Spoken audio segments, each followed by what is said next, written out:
네, 생각하는 콘서트에 오신 여러분 환영합니다. 저는 오늘 진행을 맡은 아나운서 윤하영입니다. 반갑습니다. 네, 오늘 여러분과 함께 나눌 이야기는 깊어가는 가을과 함께 잘 어울리는 주제죠. 바로 책 한 권 하실래요? 입니다. 책보다 스마트폰이 더 가까운 게 요즘의 현실이지만 그럼에도 불구하고 책을 읽어야 되는 이유에 대해서 잘 알려주실 수 있는 분 오늘 모셨습니다. 오늘 생각하는 콘서트를 찾아주신 첫 손님은요. 시인이자 문학평론가로 활동하고 계신 장석주 작가님이신데요. 여러분 이분 나오실 때 큰 박수 부탁드리겠습니다.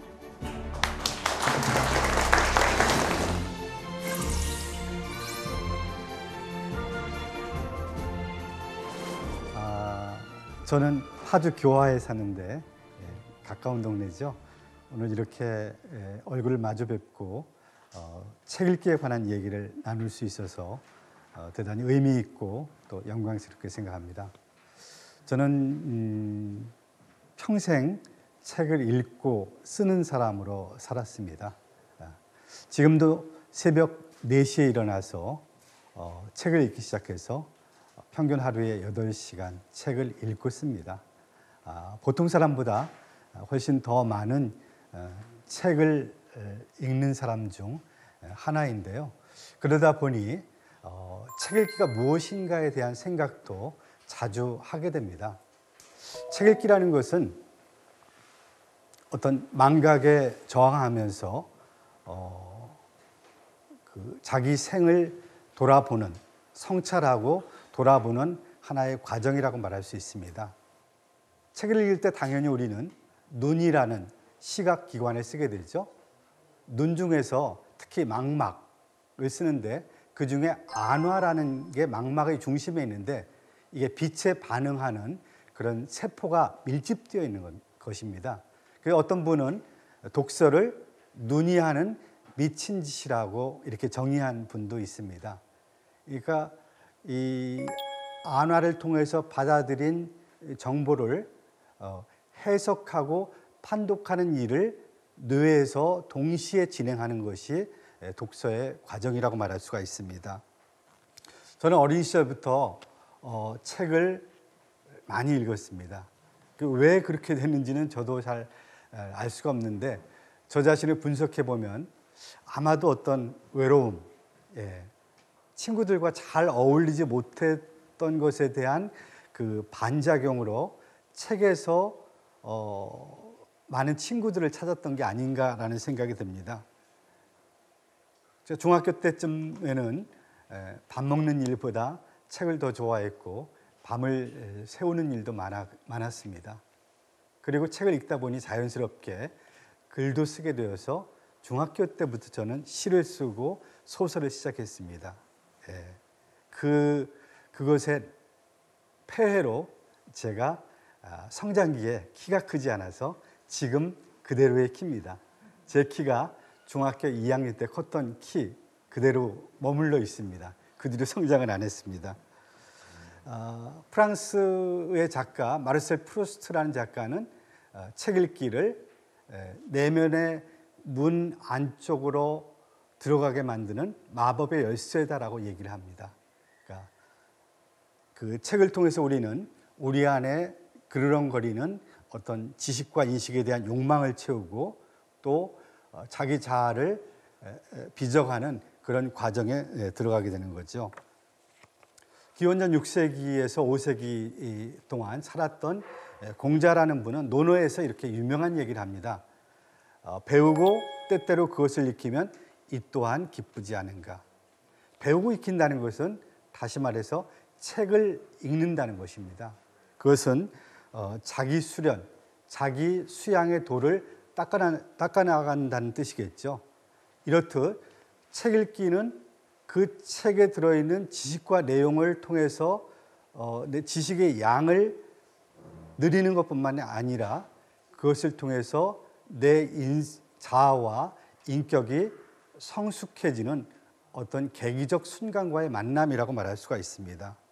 그리고 무엇보다도 제가 그렇게 오랫동안 책 읽기에 빠져서 지내는 것은 지냈던 것은 책 읽기가 주는 지적 연락감, 다시 말해서 기쁨과 흥분이 그 안에 있었기 때문입니다. 독서는 우리를 다른 사람으로 바꿉니다. 정말 좋은 책을 읽었을 때 우리는 그 책을 읽기 전과 후에 전혀 다른 내면의 인격적 형질이 변화된 사람으로 거듭납니다.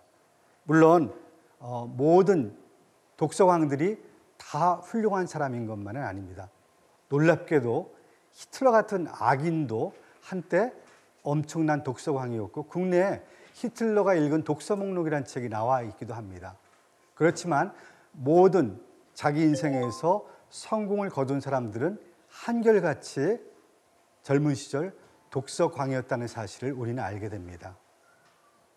노벨문학상을 받은 해밍웨이부터 일본 작가 오에 겐자부로 이런 작가들이야 물론 책을 많이 읽었겠죠. 그리고 다인부터 빌 게이츠, 그리고 우리의 김대중 대통령이나 노무현 대통령, 이런 분들이 다 엄청난 독서광들이었습니다. 메리언 울프라는 사람이 쓴 책 읽는 뇌라는 책을 보면 독서가 이루어진다는 것은 그 사람의 뇌 안에서 이미 생리적, 인지적으로 돌이킬 수 없는 변화가 시작되었다는 것을 뜻한다라고 말했습니다. 우리 뇌는 책을 읽으면서 놀랍게도 책을 읽기 전과 다른 뇌로 변합니다.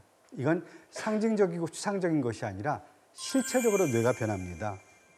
바로 뇌가 책 읽기에 적합한 네트워크 시스템으로 바뀐다는 겁니다.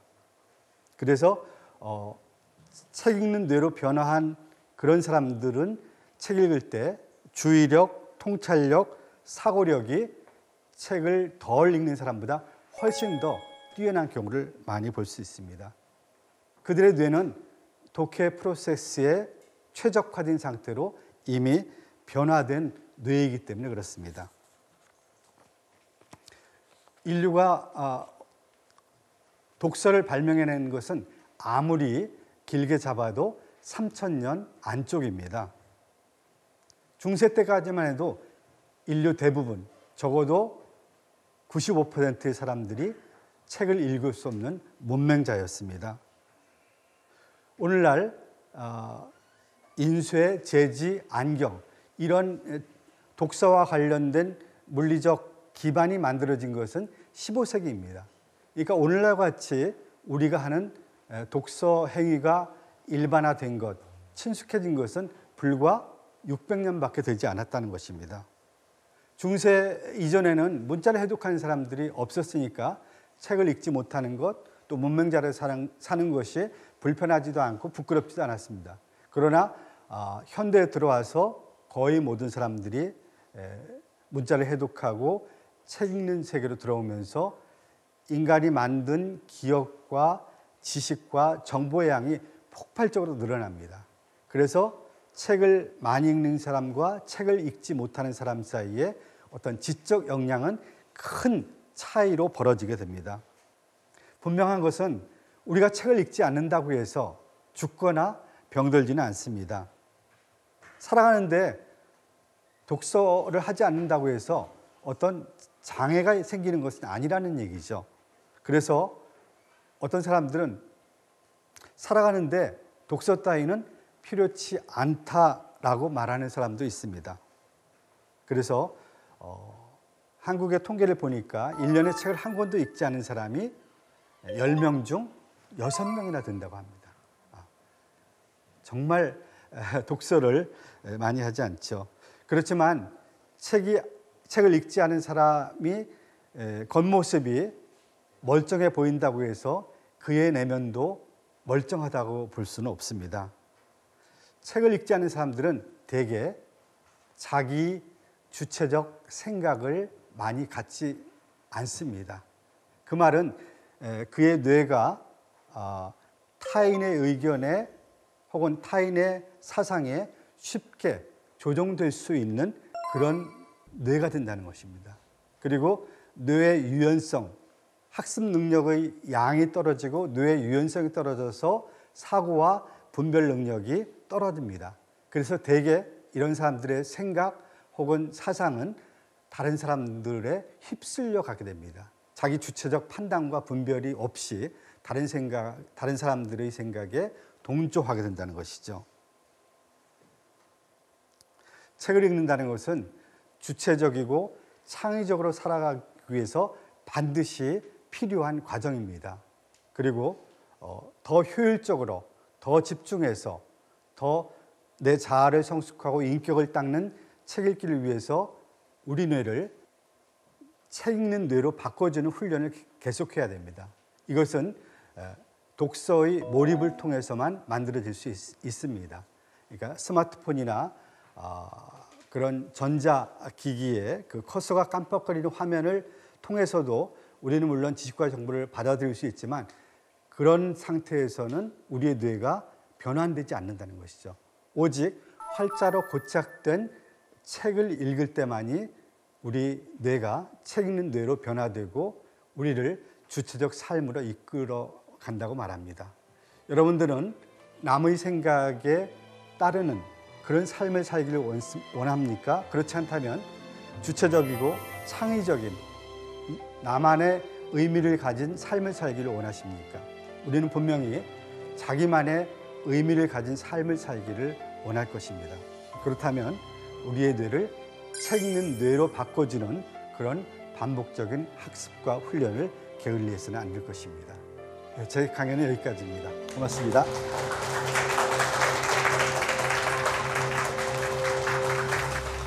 네, 독서를 많이 하면 책 읽는 뇌로 바뀐다, 사고 능력 자체가 변한다.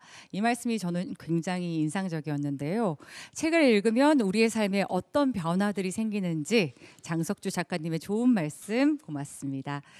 자, 문득 장석주 작가님의 대표적인 시죠. 대추 한 알의 첫 구절이 생각이 납니다. 저게 저절로 붉어질 리는 없다. 좋은 사람, 깊어지는 사람, 아름다운 사람이 저절로 될 리는 없겠죠. 우리가 책을 그래서 열심히 읽어야겠다 이런 생각이 드는 시간이었습니다. 이번에 모실 분도 다재다능한 분입니다. 기자 생활도 하셨고요. 또 배우로도 활동을 하셨습니다. 최근엔 인디라이터라는 호칭이 더 잘 어울리는 분이 아닐까 싶은데요. 여러분 인디라이터라는 호칭 혹시 들어보신 적 있으신가요? 인디펜던트 라이터의 준말로 여러 분야에서 한 가지 아이템을 선정해서 직접 기획하고 책을 쓰는 작가를 뜻하는 말이라고 합니다. 이번에 모실 분은 인디라이터 명로진 작가님입니다. 여러분 큰 박수로 맞이해 주시죠.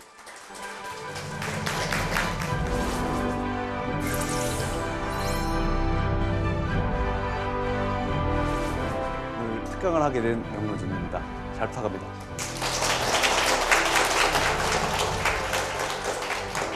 논어에 보면 이런 얘기가 있어요. 굉장히 의외인데 공자께서는 무더운 여름철에는 배로 만든 옷에 속옷을 받쳐 입어 살이 드러나지 않으셨다. 한마디로 말해서 공자님은 시스루는 싫어했어요. 속이 비치는 옷을 안 입으셨다는 거죠. 이게 우리가 생각하는 공자입니다. 속살이 보이는 배옷을 입어도 속에 옷을 받쳐 입어서 살이 그대로 드러나지 않는 공자. 이런 어떤 근엄한 공자. 그런데 그 다음 구절은 또 이런 얘기가 있습니다. 검은 윗도리에는 검은 염소 가죽 아랫도리를, 흰 소못에는 흰 옷에 어린 가죽 아랫도리를, 누런 윗도리를 입을 때는 누런 여우 가죽 아랫도리를 입으셨다. 한마디로 공자님은 깔맞춤을 하셨다. 그렇잖아요. 우리가 알고 있는 공자님은 시스루를 싫어하고 근엄한 공자님일 것 같지만 사실 공자님은 색깔을 맞춰 입을 정도로 패셔니스타였습니다. 이런 의외의 모습을 논어를 읽다 보면 많이 발견하게 되죠.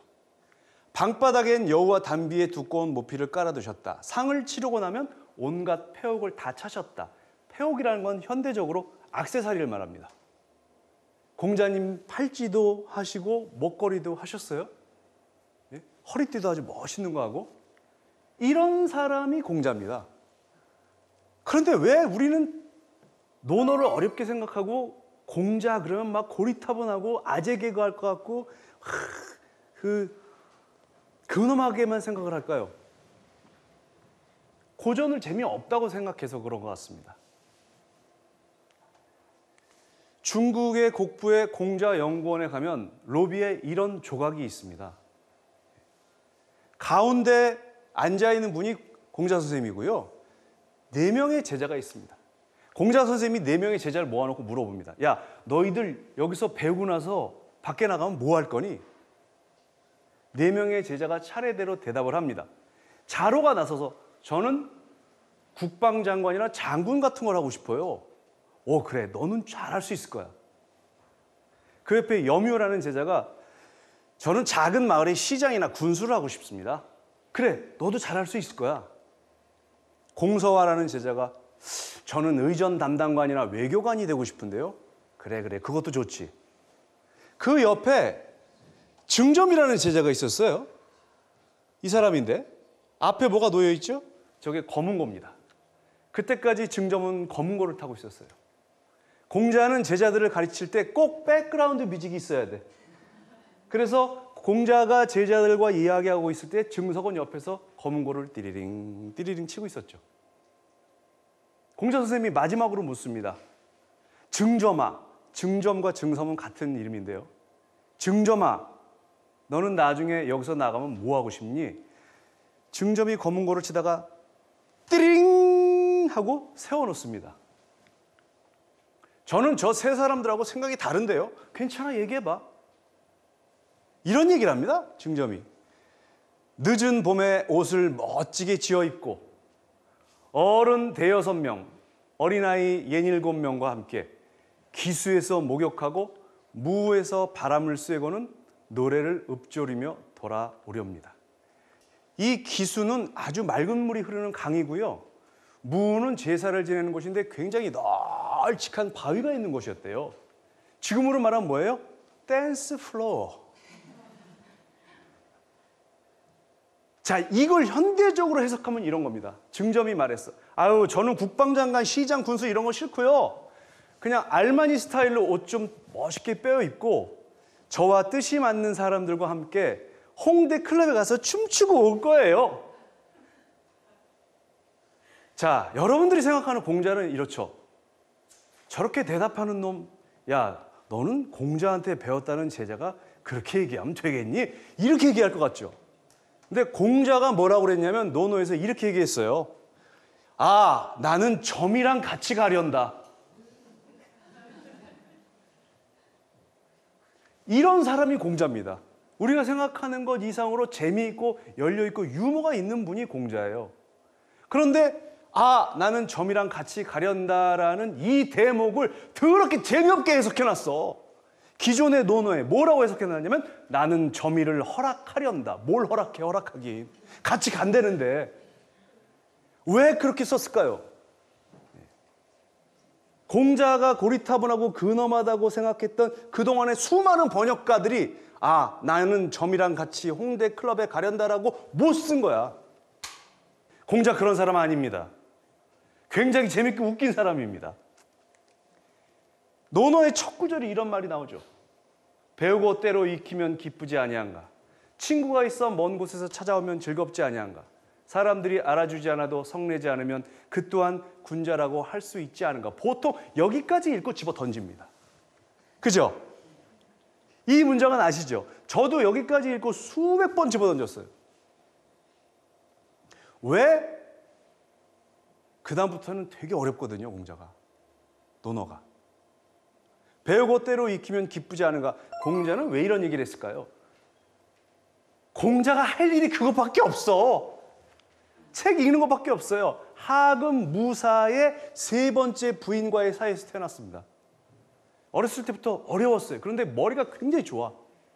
내가 뭘 할까? 군인을 할까? 정치를 할까? 아니야, 나는 할 줄 아는 게 공부하는 것밖에 없어. 공자가 어렸을 때 했던 말이 있어요. 뭐예요? 공부가 제일 쉬웠어요. 문제가 되는 구절은 이겁니다. 사람들이 알아주지 않아도 성내지 않으면 그 또한 군자라고 할 수 있지 않은가. 왜 이런 얘기 왜 했을까요? 공자의 일생을 보자고요. 1살부터 51세까지 비정규직. 일정한 직업이 없어요, 공자님이. 20대 중반부터 사람들을 모아서 가르쳤지만 일정한 직업이 없어. 그 다음 51세에서 55세까지 노나라에서 시장도 하고 법무장관도 하고 지금으로 말하면 총리 대리까지도 했어요. 재상 직무 대리. 딱 4년 동안, 만 3년 6개월 동안 그때만 정규직이야. 그리고 55세에서 73세에 돌아가셨는데 또 비정규직이야. 공자가 원했던 건 뭔가요? 자신의 뜻을 펼칠 사람을 만나기를 원했어요. 그런데 천한태생이다 보니까 물론 공부를 많이 하시고 많이 알려지긴 했지만 저 사람은 똑똑한 사람이야, 저 사람은 학자야 알려지긴 했지만 한 나라의 임금이나 한 고을을 다스리는 영주가 되지 못하니까 자기가 그걸 다스려서 뜻을 펼치길 원했어요. 그 이상사회가 대동사회입니다, 공자의. 근데 누가 자기를 써줘야 말이지. 이 춘추전국 시대, 이 어지러운 시대인데 노나라, 제나라, 초나라 막 여러 나라가 있는데 어떤 임금이 이 사람을 써줘야 할 수 있는 거거든요. 장관을 하든 재상을 하든. 근데 춘추전국 시대 이 어지러운 시절에 부국강병책을 써야 되는데 예를 들어서 내가 임금이야. 그럼 이 인재들이 많이 있잖아요. 좋은 인재들을 써야 돼. 자, 당신 잘하는 거 뭡니까? 내가 임금이에요? 예, 저는 병법에 아주 능합니다. 당신의 나라의 군대를 강하게 해야 합니다. 나한테 필요한 인재구나. 자, 채용, 스카웃, 국방장관. 당신은 뭘 잘합니까? 저는 법을 아주 잘합니다.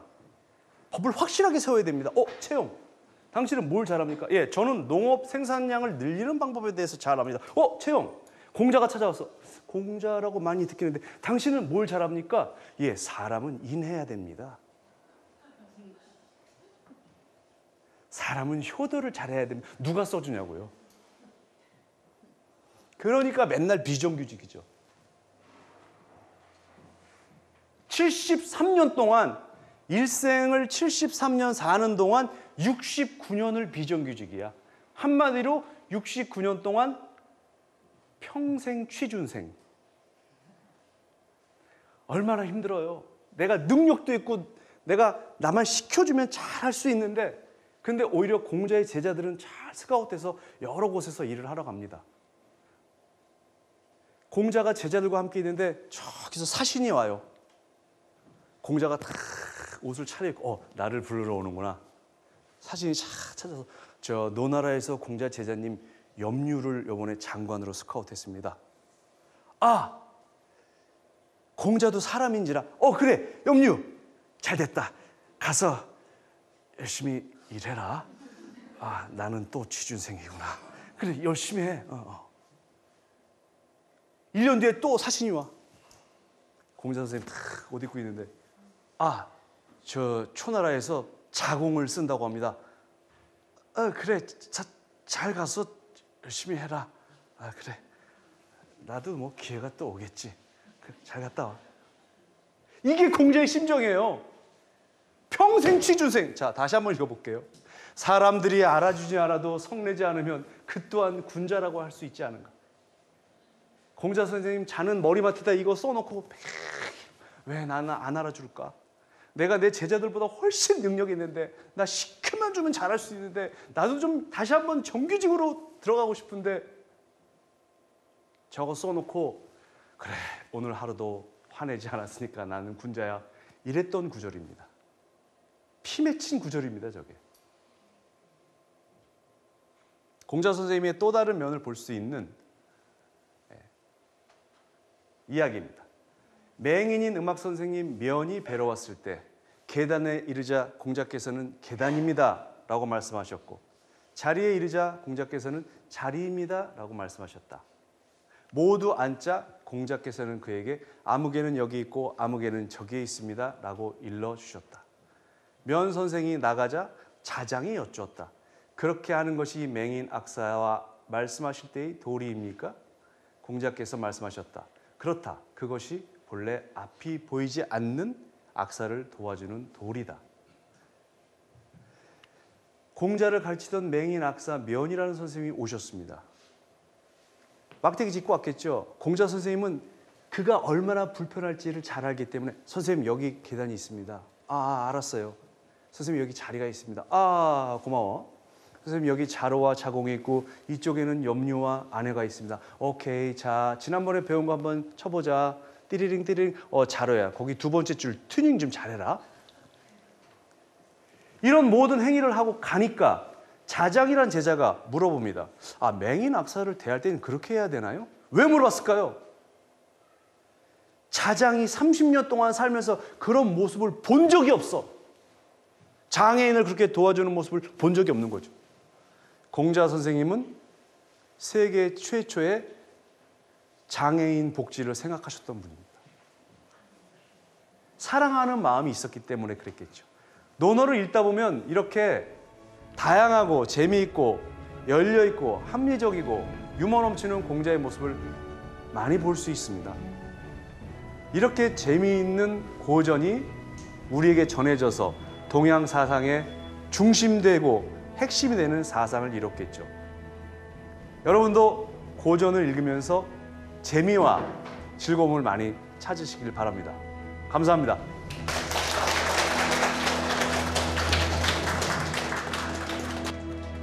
네, 오늘 공자에 대한 비하인드 스토리와 함께 논어에 대한 어떤 연기까지 곁들여서 얘기를 들으니까 고전의 새로운 매력에 대해서 좀 탐구해 볼 수 있는 시간이었던 것 같습니다.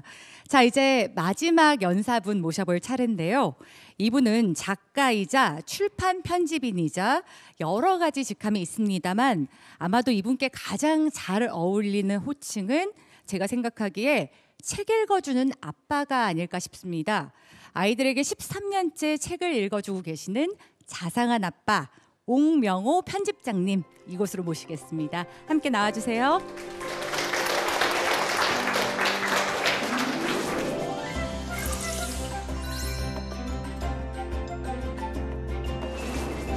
저는 오늘 아이들의 잠자리에서 책을 읽어주는 일에 대해서 말씀을 나누려고 합니다. 저는 올해 20살 된 딸 그리고 17살 아들 하나를 두고 있는 20년차 아빠인데요. 아이들에게 13년째 잠자리에서 책을 읽어주어 온 이야기를 올해 아빠가 책을 읽어줄 때 생기는 일들이라는 책에 담아냈습니다. 책을 낸 뒤로 여기저기 크고 작은 강연 자리에서 여러분들을 만나오고 있는데요. 주로는 아빠들보다는 엄마들이 많이 오시고 또 더러 할아버지 할머니들도 오십니다. 그 자리에서 가끔 듣는 이야기가 아빠들은 아빠가 책을 읽어줄 때 생기는 일들이라는 책을 그렇게 좋아하지는 않는다는 이야기를 농담처럼 듣고는 합니다. 저는 출판 편집자로 22년째 일을 해오고 있는데요. 이 출판 편집 일을 한 10년 넘게 하다 보면 나름 전문가라는 소리를 듣습니다. 그런데 아버지 노릇은 20년이 넘었어도 초보자 같은 그런 느낌만 매일 겪는 것 같습니다. 제가 20년 전에 저희 아내에게 아버지가 된다는 소식을 처음 들었을 때 기쁨보다는 부담과 두려움이 훨씬 더 컸습니다. 제가 TV나 영화 속에 나오는 그런 주인공처럼 막 펄쩍펄쩍 뛰면서 기뻐하지를 않자 저희 아내가 엄청 서운해했는데요. 15년 넘게 그 서운함이 가시지를 않더라고요. 제가 그렇게 기쁨보다는 두려움 그리고 부담감을 크게 느꼈던 건 이유가 있었습니다. 저는 태어나서 성장기 내내 아버지와 함께 시간을 보낸 기억이 거의 없습니다. 그러니까 어떤 추억 한 조각도 거의 없는 셈이죠. 저희 아버지는 배를 타는 선원이셨습니다. 배를 한번 타시면 한 달에 한 번, 딱 한 번 하루나 이틀 정도 집에 돌아오시곤 했는데 돌아오셨어도 과묵하시기 때문에 말씀이 거의 없으셨어요. 제가 만약에 학교라도 가 있는 날에 돌아오시면 아버지 얼굴을 뵙지 못하는 거죠. 오죽하면 제 친구들이 너희 아버지 돌아가시지 않았니? 하고 저에게 물을 정도였습니다. 그랬기 때문에 제가 성장하는 동안 아버지가 저를 안아주신 기억도, 또 아버지와 함께 어떤 즐거운 시간을 보낸 그런 추억도 저에게는 남아있지 않았고요. 제가 아버지와 함께 가장 긴 시간을 보낸 기억은 아버지가 돌아가시기 전에 2주 넘게 곁에서 간병을 해드린 그 시간이 저에게는 아버지와 함께한 시간으로 기억으로 남아 있습니다.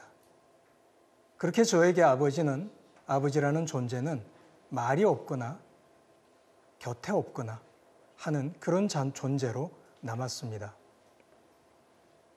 그런 저에게 아버지가 된다는 것, 아버지 노릇을 한다는 것은 아이들과 함께 시간을 보내는 것, 그리고 아이들과 함께한 즐거운 추억을 많이 남겨주는 것, 그런 일로 다가왔었습니다.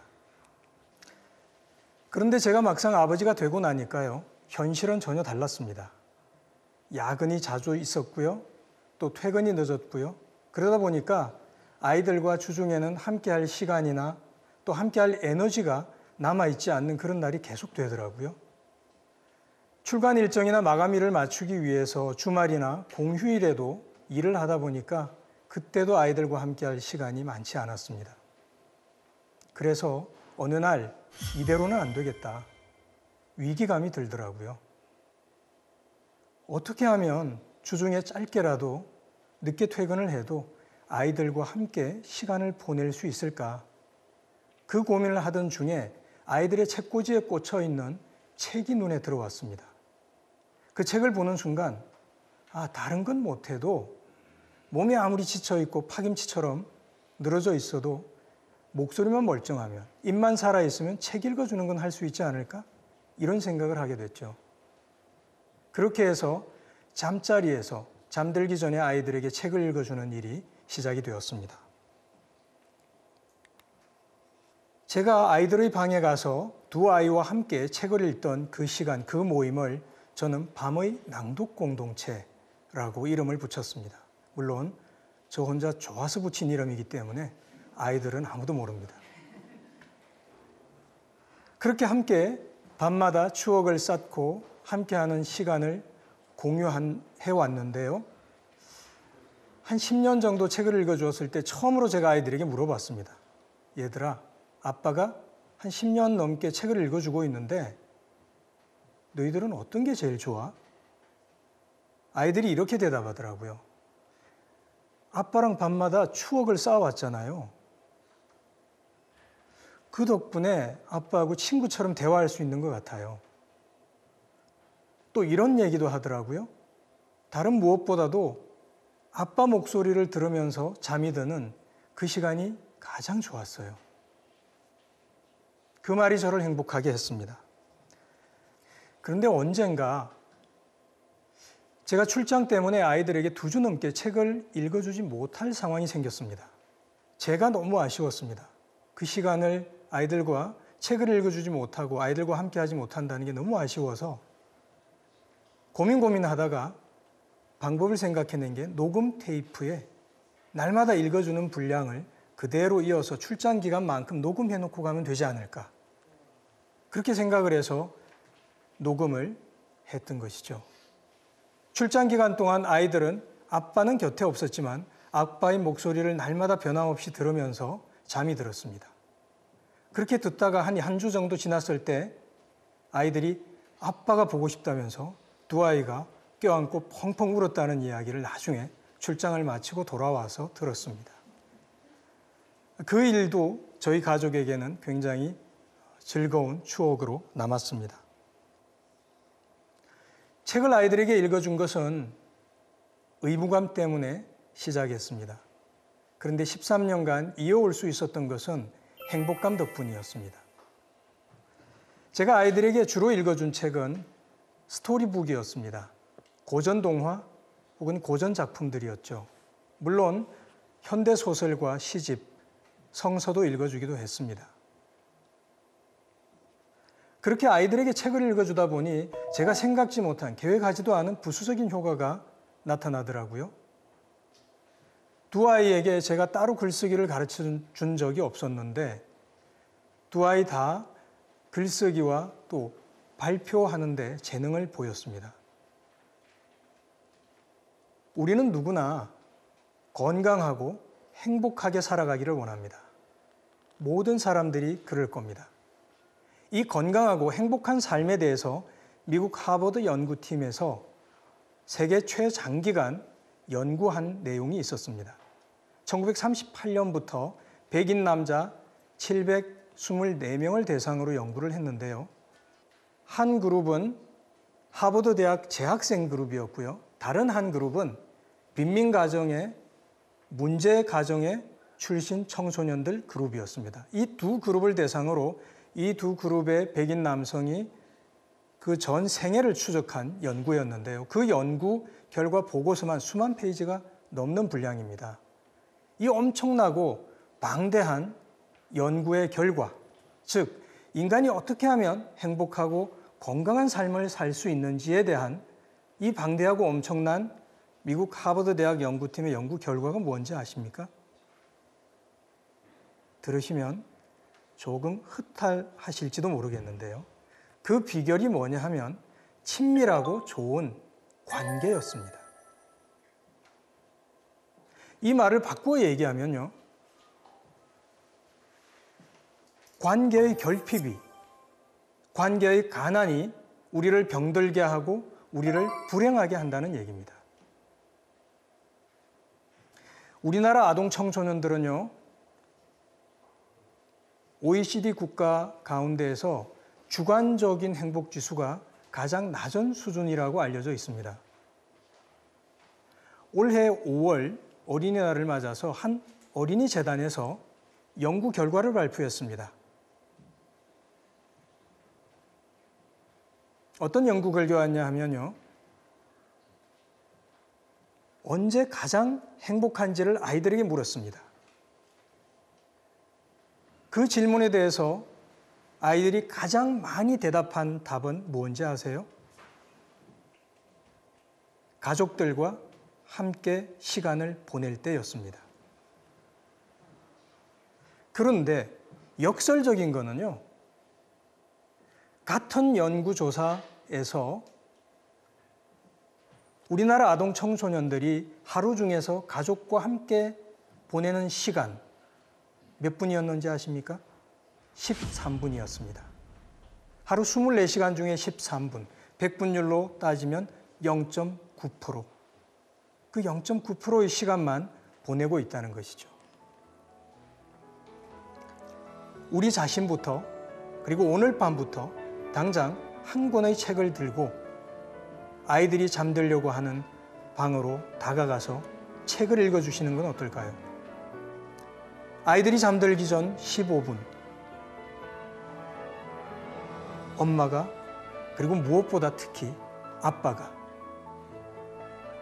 아이들에게 책을 읽어주는 시간이 바로 변화의 시작이 될 수 있지 않을까요?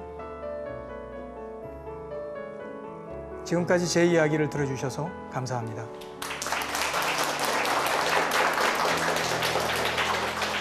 네, 좋은 강연 고맙습니다. 갑자기 저희 아버지가 굉장히 그리웠는데요. 어린 시절 아버지의 부재가 상당히 많은 영향을 준다는 건 많이들 알고 계시죠? 저도 아버지가 책을 읽어주셨으면 좋겠다 이런 생각이 들 때가 있었는데 요즘 그렇게 반려견에게 많이 대화를 하시더라고요.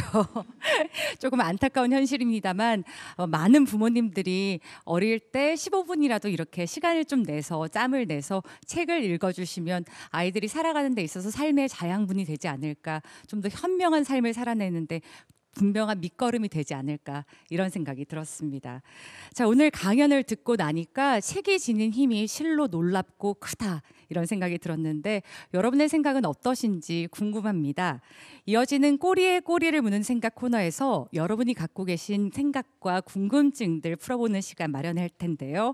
여러분, 제가 강연 듣는 중에 보니까 좀 필기를 하고 계신 분들 종종 있더라고요. 그런 분들께서 좀 적극적으로 오늘의 궁금증들 좀 좀 제시해 주시면 저희가 확실하게 풀어드리도록 하겠습니다.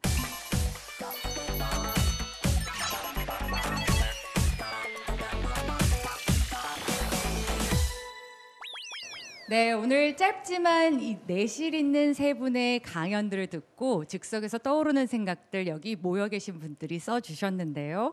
꼬리에 꼬리를 무는 생각, 어떤 생각들을 하셨는지 한번 살펴보도록 하겠습니다. 자, 이제 뇌 구조가 나타났죠? 기억하기가 눈에 띄네요. 기억하기 혹시 질문하신 분 계실까요? 네, 손 한번 들어주세요.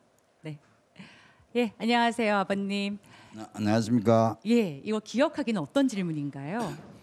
독서를 해도 그 정독을 저는 하는데 그 한참 또 하다 보면 읽다 보면은 그 앞에 한 몇 장 앞의 내용도 자꾸 기억이 안 나고 또 책을 그 상당히 몇 권씩 이리 연속으로 이리 보다가도 그 앞 지금 있는 책하고 그 한 2, 3일, 4일 전에 읽은 책하고 보면 그 앞에 책의 내용이 또 기억이 안 나고 네. 그런 걸 좀 어떻게 정리가 좀 잘 되는지 그럼 오래 기억을 할 수 있는지 기억할 수 있는 방법이 있는지 그거에 대해서 좀 여쭙고 싶었습니다. 장성축 작가님께서 이 부분에 대해서 좀 대답을 해주시면 좋을 것 같아요. 네, 책이 생겨난 게 인간 뇌가 가지고 있는 기억의 부실함을 보완하기 위해서 책이 만들어졌다는 거죠. 근데 책을 읽고 잊어버린다, 망각한다, 그걸 너무 걱정할 필요는 없을 것 같아요. 왜냐하면 독서 행위는 책에 들어있는 지식과 정보를 내 머리로 옮기는 일이 아니라는 거죠. 오히려 기억에 대한 강박증이 책 읽기에 최대의 방해물이 될 수도 있거든요. 한번 우리 뇌에 들어왔다가 잊어버린 것, 이것을 다시 그 되살리는 과정을 통해서 내 기억과 체험과 상상력이 덧보태져서 지식의 총량이 늘어나는 것을 알 수가 있어요. 그래서 잊어버리는 것은 어쩌면 신이 우리에게 준 하나의 선물일 수도 있다는 것입니다. 근데 이제 어떤 책은 굳이 꼭 기억해야 될 내용의 책들도 있을 거예요. 그럴 때 방법은 기억할 때까지 2번, 3번 되풀이해서 읽는 방법이 좋습니다. 네, 알겠습니다. 자, 다음 키워드 한번 살펴볼게요. 가장 크게 눈에 띄는 게 추천 도서라는 키워드입니다. 추천 도서 혹시 어떤 분이 쓰셨나요? 앉아서 말씀드리겠습니다. 예, 그렇습니다. 세 분 강의 모두 다 인상적으로 잘 들었습니다. 특히 그 두 번째 강의해 주신 명노진 선생님 제가 라디오도 굉장히 잘 듣고 9시 네, 잘 듣고 있고 그리고 제가 지금 이제 3살 아기를 키우느라 지금 일을 좀 쉬고 있는 상황이라서 힐링 장소가 2군데 있습니다. 하나는 커피숍, 하나는 도서관인데 그래서 책을 좀 친숙하게 지내고 있습니다. 그래서 추천해줄 만한 고전이 있다면 제가 참고해서 좀 육아나 일상생활에 많은 도움이 될 것 같습니다. 추천 바라겠습니다. 중국 역사에서 이제 가장 파란만장하고 드라마가 많은 역사 시기가 이제 춘추 전국 시대인데요. 이 춘추 전국 시대의 역사와 인물을 한 번에 보여주는 아주 재미있는 소설이 있습니다. 그게 동주열국지라는 책입니다. 재미도 있고 유익한 그런 책이기 때문이죠. 네, 오늘 마침 파주 해솔 도서관에 오셨으니까 그 책 한번 대여해 보시면 좋을 것 같습니다. 자, 이제 마지막 키워드 한번 살펴볼 텐데요. 지금 딱 보이는 게 작심삼일. 작심삼일 혹시 어디 계신가요? 예, 옆에 계신 분. 이건 어떤 내용이죠? 세 분 강의 너무 잘 들었고요. 네. 왜 작심삼일 썼냐면 궁금증은 뭐냐면 이제 여기 선생님은 지금 계속 줄고 그리고 아까 영상을 보니까 아이들이 컸음에도 불구하고 계속 그걸 이제 꾸준히 하셨는데 저 같은 경우는 이제 계속 했지만 이제 어느 날 아이들이 중학교를 가고 큰애도 뭐 이제 대학교는 갔지만 근데 어느 순간 이제 스탑을 했어. 이제 됐겠지.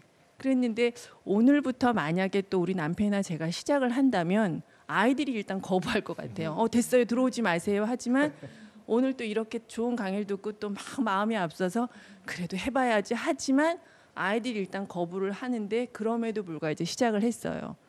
그러면 작심삼일에 대해서 뭔가 또 관계가 틀어지거나 왜 싫다는데 들어오셨어요. 뭐 이러고 이제 진행을 하는데 그럼에도 불구하고 해야 되는지, 그런데 작심삼일을 넘어가면 그게 진행이 될 건지, 그래서 그게 참 궁금하더라고요. 선생님께서는 꾸준히 했지만 우리 여기 오늘 몇 분 어머니들이나 우리는 스탑을 했고 오늘 강의가 좋기 때문에 이제 다시 시작을 해보자 하지만 이게 과연 잘 될까 싶은 이제 그런 마음에 이제 질문을 해본 거예요. 그래서 그 소제목에 끈기와 인내라고 제가 단어를 썼을 거예요. 그래서 그 부분이 제가 궁금해서 한번 질문을 드려본 거예요. 자녀분이 지금 대학생하고 또 둘째는 어떻게 되나요? 대학교 1학년이고 둘째는 중3이에요. 중3이요? 네. 그 정도 한 중학생이나 고1 때까지 나이라면 아빠가 이건 어린 시절에 혹은 엄마가 중학생 혹은 고등학생이 굉장히 재미있게 읽었던 소설이야. 여기서 중요한 거는 이야기책이어야 한다는 건데요.